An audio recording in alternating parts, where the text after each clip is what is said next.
Good afternoon, everyone. Thank you for joining us here this afternoon for media availability with MLSE President and CEO Keith Pelley following today's Raptors leadership change announcement.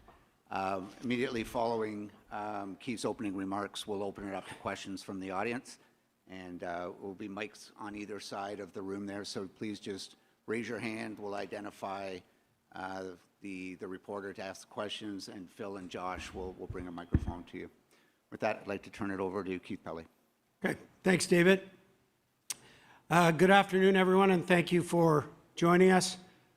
I apologize for a Friday afternoon of a long weekend, but I felt that, and I felt the need to come and see you all face to face and have a discussion about our announcement earlier today. Today's not an easy day, but as you know, change is never easy. Masai Ujiri has had a monumental impact on the Raptors and on our community during his 13 seasons with this organization. His legacy will be indelibly etched in our city in perpetuity based on him playing such a significant role in bringing the 2019 NBA championship to our city, and also how he transformed our brand and worked through the Raptors to create a connection with so many fans in Toronto. We owe Masai a great deal of gratitude, and I wish him the very best moving forward. One thing we know, wherever Masai ends up, he will be successful. So why now? Why the timing now? So Masai and I spoke over a month ago, and he asked that if a change were to happen, that it was post-draft. And that made the most sense. Not to disrupt the draft process. You know, we were holding the 9th pick, a top 10 pick, and of course, Masai's, not only his area of passion, but his area of expertise. He's prolific when it comes to the draft, and we were grateful to have him as the person with Bobby leading our draft. You know, we talked last night about Colin Murray-Boyles, and he said, Murray-Boyles is going to be something special, Keith, and you're going to enjoy watching him develop over the many years to come. 13 seasons is an extremely long time in a sports leadership role. As I said, change is inevitable. And what we really thought is, with the current status of our team and the foundation that, well, Masai has built, that this was the time to make the change. The roster is in place. All our players are signed at the luxury tax limit. The front office is renewed, including General Manager Bobby Webster. And we have great coaching stability led by Darko. So we're now going to turn our attention to search for a new team president, and we'll be working with CAA beginning on that later on this afternoon. Now, the question has come over and over again is we didn't bring in a new president for the Toronto Maple Leafs, but we are bringing in a new president for the Raptors. What is the difference? You may remember that during the news conference just a month ago, I talked about there not being a preset formula for structures for teams. Different teams have different structures, different needs, and they're in different areas of their evolution. And with the Toronto Maple Leafs, you know, one game from the conference final, and with Brad Treliving and the team moving forward, we didn't feel the need for a president of the Toronto Maple Leafs. With the evolution of where the Toronto Raptors are in the middle of a rebuild, we felt that we needed to bring in a president. And as a result, we will start that search immediately, as I mentioned. So once again, I want to thank Masai for incredible 13 years, a brilliant journey, and congratulate him on all his success, and most importantly, for winning a championship and creating a culture and a brand and really an organization that, and a foundation that it is our job now going forward to build upon. And no doubt, that's a big challenge, but we're ready for it. And with that, I'll open up to any questions. Doug Smith. Hi, Keith. Doug Smith of the Toronto Star. What do you hope to find in a new president that you don't have in the president that just left? Well, I think that's an excellent question, and we've talked about that, and that is a question right now that we've poised. Not even a question, some of the answers and some of the thoughts, and although they were confidential, that we've discussed with CAA. Obviously, whoever comes into that position has massive shoes to fill, so it will need to be a prominent, successful business leader. Mike Grange. Keith, Michael Grange from Rogers Sportsnet. Masai had a year left on his contract, and I'm just wondering, was there a financial implication here, why it needed to be done, and what you can tell us on that front? Well, I think there are major factors that go into a decision at this large, but the primary reason in this case was the situation and where we currently are in basketball operations. As I talked about, the stability with our roster, the stability with our front office, and the stability with our coaching staff. And that allowed us to make a decision to move forward. Josh. Hi, Keith. Josh Lewinberg, TSN. Will Bobby be considered for the president job? And if it's not an internal candidate, how appealing will the job be, do you think, for an external candidate with a general manager and a leadership team already in place and extended? Well, the first question is Bobby will be a candidate, and we've already talked about that. So he will be interviewed. And I think the president of an NBA franchise is always appealing. So I don't think that we will have any challenges whatsoever finding a strong, prominent businessman with an in-depth background in basketball operations. But as I said before, we're definitely hiring a president of basketball operations, and Bobby will definitely be a candidate. Ryan.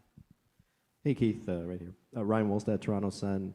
I'm just curious what you would say to the basketball fans in this country who might have some concerns that a very passionate basketball person in Masai is leaving, and with looming ownership changes, another very passionate basketball person in Larry Tannenbaum as well down the line? Well, I'm not sure exactly what your question is, because if you're talking about passion, I think that what at least I've learned is anybody that is working in the front office of any professional operation has unwavering passion for their role. Masai had it, Bobby has it, Brad Treliving had it, Brendan Shanahan has it, Jason Hernandez has it. When you have the opportunity and the privilege of having that role, you have an unwavering passion.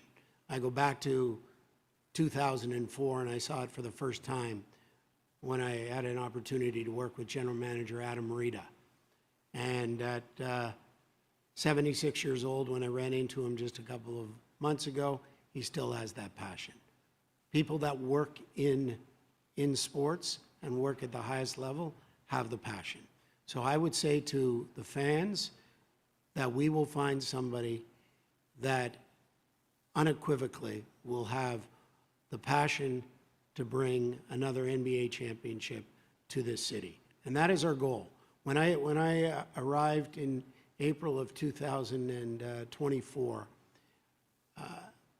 I repeatedly asked the board, what was the definition of success for myself? How was I going to be judged? And that was on building championships, on winning championships. And I think that whoever comes into this role, that will be their key focus. Just like that's the key focus of Brad, and that will be the key focus of anybody that comes into this position. Eric. Eric Corrine from The Athletic. Keith, you said you spoke to Masai a month ago or so. Was that when he was told the change would be happening? I think Masai and I have been chatting for probably the last couple of months, last 2 or 3 months, about the future. And so we've had a number of conversations over that time. And when was he told firmly this was the decision? We talked earlier at the beginning of this month.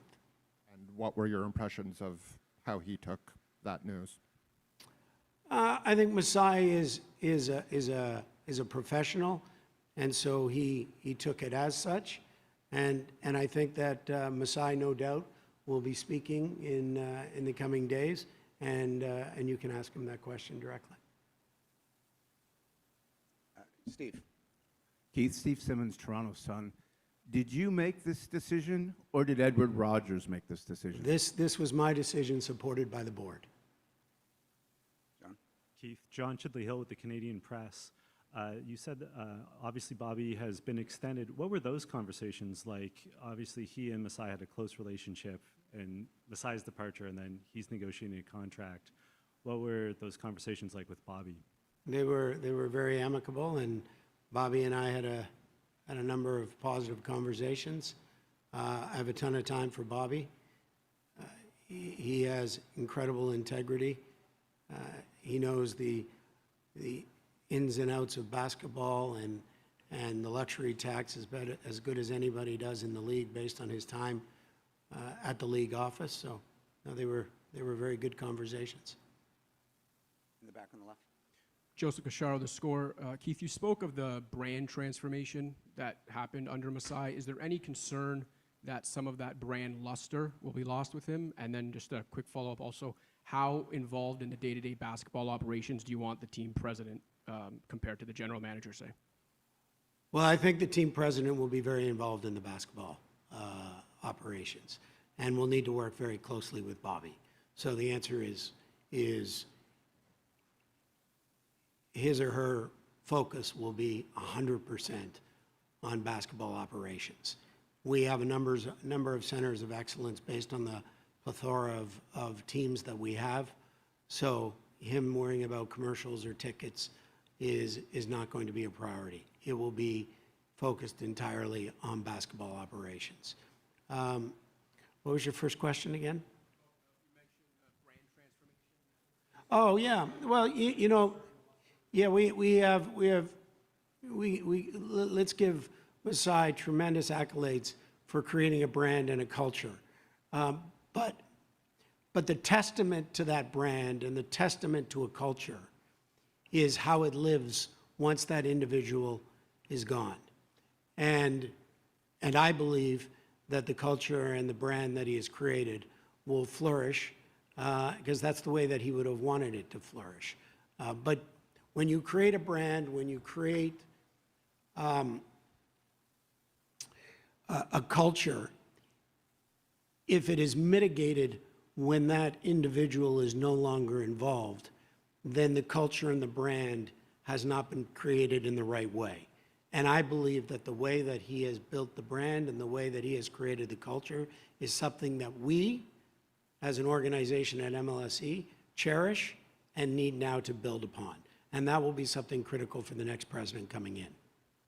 Adrian. Keith, Adrian Gabriel, CTV National News. Keith, you're in the business of winning. What has led you and the board at MLSE to believe that the Raptors are better positioned to win without Masai than with him?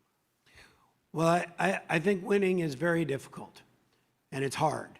And you know, when you think about it, there's 30 MLS teams, there's 30 NBA teams, there's 32 NHL teams.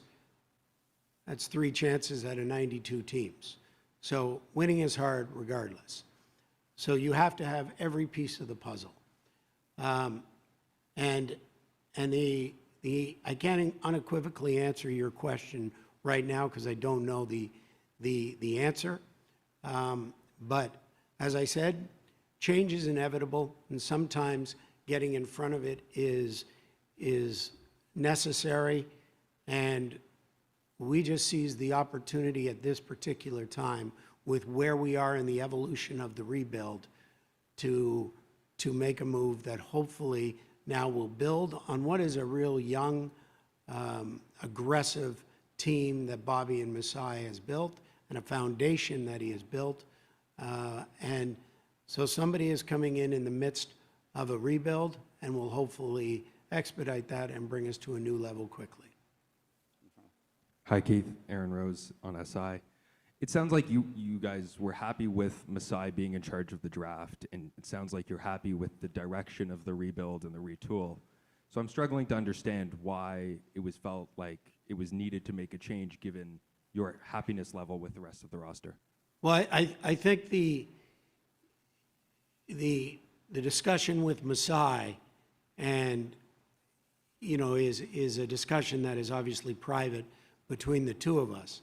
But the fact that he led the draft shows Masai's integrity and our trust and belief that he always and will always have the best interest at heart for the Raptors. I can't say it any more times than there are many factors that came into this decision, and the timing was right to make a change. And we believe that with the stability in all of the areas that I've outlined multiple times, that gave us the opportunity to do such, and that's what we've done. We have time for 3 more questions. Yeah. Hi, Keith. This is Will Liu from the Nation Network. I wanted to ask you 2 things. Number one, you mentioned stability a few times, but obviously to the outside, it is a little confusing if you want stability to change the leadership at the very top. Was there any indication, I know you've spoken about from your perspective, but maybe from Masai, that he was also looking for a change as well? Well, that's a better question for Masai, but I would say, no, you have strong stability throughout the organization. You have stability at MLSE. You have an ownership group that is ready to invest, has been very public with that. You know, I think now our focus is finding the right president to build on the culture, to build on the brand, to build on the foundation that we have in place. And just to follow up on something else you said earlier about potentially expediting the rebuild under a new president, is there a specific urgency that you see for this team that has been rebuilding but not back to the playoffs in a while? Do you see a specific urgency to get back to that point? I think the urgency is to find the right person, right? So we are not, if we are able to find the right person next week, fantastic. If that is next month, that's okay too, and if it's in 2 months, that's okay. That's our number one priority, is finding the right person that can get us back to contending and winning championships. And that is a luxury that we have based on the likes that we have Dan Tolzman as our Director of Player Personnel, that we have Bobby Webster in the General Manager role. And that gives us the flexibility that we need. But we're certainly not going to rush into anything just so that we have a president. But if it happens quickly, it happens quickly. And if it takes 2 months, it takes 2 months. On the left here. Adam Lascaris from Daily Hive. You've been in this job for a little bit over a year now, and a lot of your press conferences have been ones like this. They've been hirings. They've been, you know, people being let go. I'm wondering, what sort of legacy do you feel like you've built so far in your little time here, and what do you want your legacy to be, sort of whenever you're done with this job? Well, I don't believe in a legacy for myself. I believe legacies belong to the likes of Winston Churchill and Shakespeare. They don't belong to Keith Pelley, the CEO of MLSE. My role is to do the best I possibly can and to contend for championships on an annual basis. We have 4 teams. It's obviously a little easier to do such with the Canadian Football League, but the other 3 teams, it's tough, it's hard, and I'm committed to it, to building the right culture and the right competitive players to contend and to win championships. And that's the way that I'll be judged, and that's the way that I should be judged. And in order for that, then you have to be prepared to make some tough decisions. You have to be prepared to make change. Change is hard. It really is hard. And this decision today is hard. It's a tough decision. But I think it's the right decision for the Raptors at this time. And I will continue to make decisions that I think are right for the organizations that put us in the best opportunity to win. Mike? Keith, Michael Grange from Sportsnet. You know, if you are around the NBA, the two people most associated with the Raptors are Larry Tannenbaum at an ownership level and Masai Ujiri from, you know, the front office level. Those are the people that interacted with new players, with the prominent agents, that kind of really, not to say other people didn't do a lot of work, but who is going to be the face of this team? Who are going to be the people that people around the NBA associate with the Raptors going forward? Well, Michael, you know the respect that Bobby Webster has around the league, and the relationship that he has with the general managers. And when you look at not only this year, but in previous years, he has often been the spokesperson for key trades, key moves, free agency deals. So you have a prominent person there right now. But we are hiring another president. Whether that's Bobby is to be determined. But we're not hiring a president and a general manager. We're hiring a president, and we will have a general manager. So the president, as I said, will be an experienced. We're looking for an experienced, prominent, strong, successful personality. So I think that Masai and Larry have been both two incredible ambassadors for the Raptors. Larry is the chair in emeritus for MLSE, and I hope wherever Masai ends up, I know he'll be successful, but at the same time, I hope he's still silently cheering for the Raptors. Last question in the back row here. Hi, Keith. Thomas Dagg, CBC News back here. Just to follow up on a question from earlier, you said that this was your decision supported by the board. How much influence does Edward Rogers have on a decision like this? I think all board members on all major decisions supply input. But at the end of the day, they look for the input and the direction and the strategy of where the team is going through their CEO. That was the role, and that was the reason they brought me in, or they wanted to bring somebody in that oversaw the teams. So they all have input, but at the end of the day, this was my decision supported by the board. Thank you, Keith, and thank you, everybody. That concludes today's media availability. Okay. Thanks, everybody. Sorry about a long weekend.